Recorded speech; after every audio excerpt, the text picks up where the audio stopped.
IVM। नमस्कार, मैं हूं आपकी होस्ट शिफा माइत्रा और एक बार फिर स्वागत है आपका स्माइल इंडिया पे। यहाँ मैं हर हफ्ते देश भर से ऐसे समाचार लाती हूँ जिन्हें सुनकर जी खुश हो जाता है। शुरू करते हैं एक खबर से जो घटी झारखंड में। यहाँ रहती है 11 साल की चुलबुली होनहार बच्ची तुलसी कुमार। उसे बचपन से पढ़ाई में रुचि थी और जब महामारी के चलते स्कूल बंद हो गए उसे बहुत दुख हुआ। पढ़ाई ऑनलाइन होने लगी पर तुलसी के पापा उसे स्मार्टफोन नहीं दिला पाए। वो अपने घर की माली हालत जानती थी तो सोचा मैं ही कुछ काम करती हूँ और पैसे जोड़ के स्मार्टफोन ले लूंगी। आम का मौसम आया तो माँ से कहा मुझे आम बेचकर पैसे कमाने हैं। घर वालों ने हामी भरी तो तुलसी अपनी टोकरी लेकर रोज चौक पहुंच जाती थी। एक दिन एक आदमी आम ले रहा था तो उसने पूछा कि तुम ये काम क्यों करती हो। तुलसी ने अपना प्लान बड़े मजे से सुनाया। उस आदमी ने वीडियो बनाया तुलसी का और सोशल मीडिया पे शेयर किया। वीडियो वायरल हो गया और कई अखबारों ने तुलसी की बात छापी। तो सुनो कैसे इस बात ने अंजाम पाया जब दूर बैठे एक मुंबई वासी ने तुलसी के बारे में पढ़ा। अमय हेते अपना कारोबार चलाते हैं और उन्होंने पत्रकार के जरिए तुलसी के पिता को संदेश भेजा कि वो इस बच्ची की मदद करना चाहते हैं। पिता ने बताया कि तुलसी मदद नहीं लेगी, मेहनत की कमाई से ही फोन खरीदा तो खरीदा। अगले दिन अमय ने तुलसी से बात की और कहा कि सुना है कि आप बहुत बढ़िया आम बेचती हो, तो मुझे 1 दर्जन चाहिए पर दाम मैं तय करूंगा। और 10,000 रुपए पे बात तय हुई तो तुलसी के पापा के अकाउंट में 1,20,000 आ गए और अमय के यहाँ 12 आम पहुंचे। तुलसी के पास अब स्मार्टफोन है और ट्यूशन पढ़ने के पैसे भी। इसीलिए तो कहते हैं कि सच्चे मन से कुछ मांगो तो सारी कायनात उसे पूरा करने में मदद करती है। अच्छा ये बताओ, आपने कभी चम्मच खाया है? मैंने भी नहीं, पर बहुत जल्द खाने वाली हूँ। क्या आपको पता है जब आप सड़क पे चाट खाते हो या किसी फंक्शन पे लजीज पकवान खाते हो प्लास्टिक के चम्मच के साथ, तो आप अपने पेट में थोड़ा सा जहरीला प्लास्टिक भी डालते हो हर बार।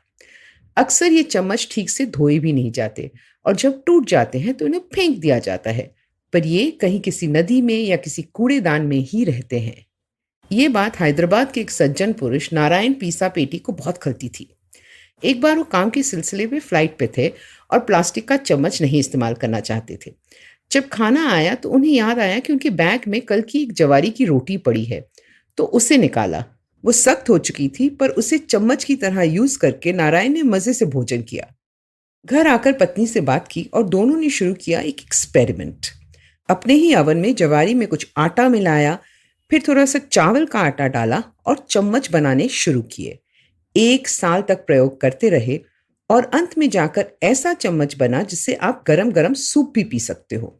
नारायण ने जवार इसलिए चुना क्योंकि इसका अपना स्वाद इतना अलग नहीं होता कि उसमें डाली चीज का टेस्ट बदल जाए, और जवार उगाने में भी पानी कम लगता है, ये सेहत के लिए भी अच्छा होता है। अब वो ये काम शुरू करना चाहते थे पर मशीनें महंगी थी। उन्होंने अपने बचाए पैसे निकाले और फिर इंटरनेट के जरिए लोगों को समझाया कि वो क्या बना रहे हैं और क्यों। लोगों ने पैसे दिए, कुछ उन्होंने लोन भी लिए और इसी तरह बेकीज का जन्म हुआ। हैदराबाद वासियों को तो बहुत पसंद आया और धीरे धीरे बाकी शहरों से भी ऑर्डर आने लगे। नारायण ने अपनी नौकरी छोड़ी और पत्नी के साथ इस काम में जुट गए।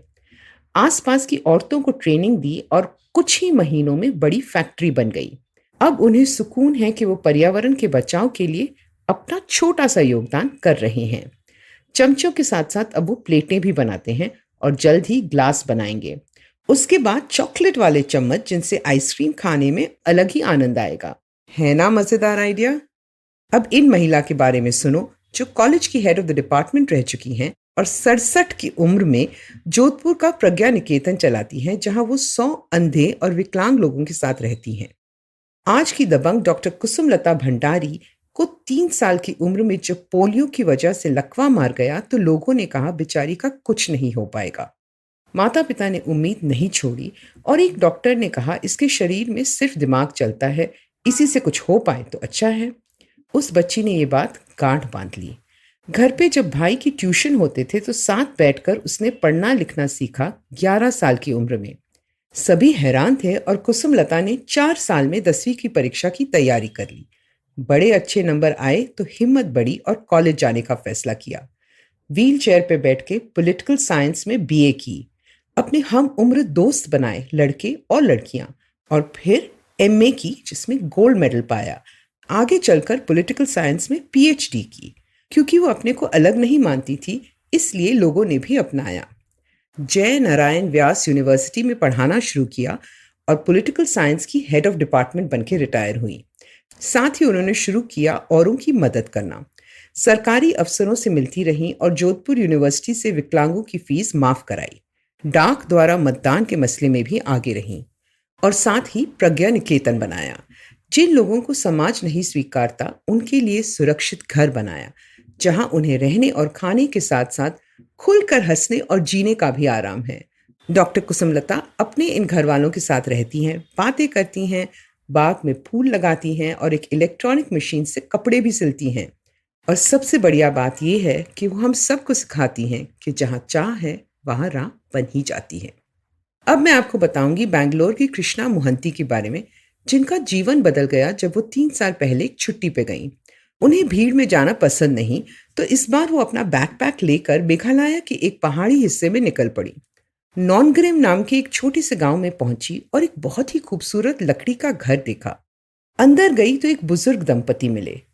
उन्होंने कहा, हमारे घर की अच्छी तस्वीरें लोगी तो हमारे यहाँ रहना खाना फ्री। कृष्णा खुश हो गई। अगले दिन उठी तो देखा बहुत से अलग अलग उम्र के बच्चे एक कमरे में पढ़ रहे थे और अंकल आंटी उन्हें पढ़ा रहे थे उनकी लोकल भाषा खासी में। उसे बहुत अच्छा लगा। कुछ दिन वो वहीं रही और उसने पाया कि कुछ बच्चे तो अंग्रेजी भी पढ़ सकते थे और कुछ खासी भी नहीं जानते थे। उसने कहा कि इनके लिए किताबें होनी चाहिए, उम्र के हिसाब से टीचर्स, और अगर बाहर बाथरूम भी बना दें तो ये ज्यादा देर तक यहाँ पढ़ पाएंगे। गांव वालों ने कहा, सलाह के लिए धन्यवाद, अब तुम जाओ अपने शहर। कृष्णा लौट आई, पर वो बच्चे उसके दिल में बस गए थे।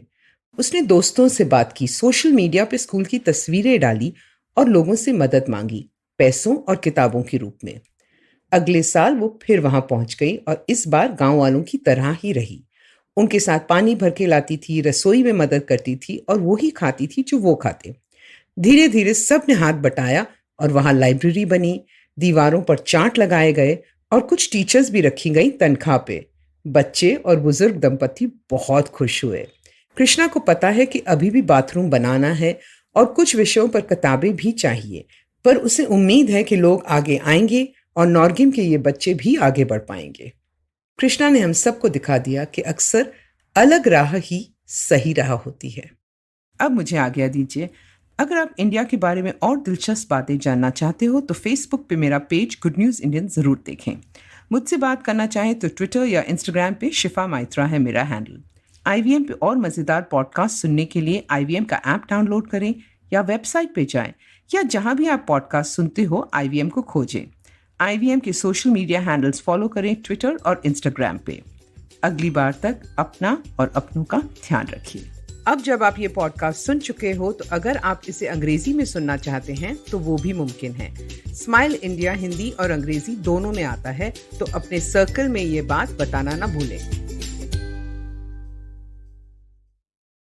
Hey everybody, let me tell you a little bit about what happened on the IVM Podcast Network this week. We've had some amazing stuff, right? I mean, like, I don't know if you're aware of the redoing or the rebranding of the Traveling Professors show. We called it now Smarter with Sid, which is our Deshmukh. This week he examines Netflix getting into e-commerce, and will this affect how Amazon's dominating the space? Also, let me give you another quick hits to join up on Cyrus Says. Cyrus was joined by Olympic equestrian Imtiaz Anis, and Nishan Budla from the Triangle Offense podcast showed up on Thursday's Cock and Bull to talk about the NBA Finals. On Nankari, Sadaf and Archie were joined by Keshav Chaturvedi of the Tere Mere Raste podcast. On Storytellers and Storytellers, Vineet talked to Ashim Mathur from Dolby.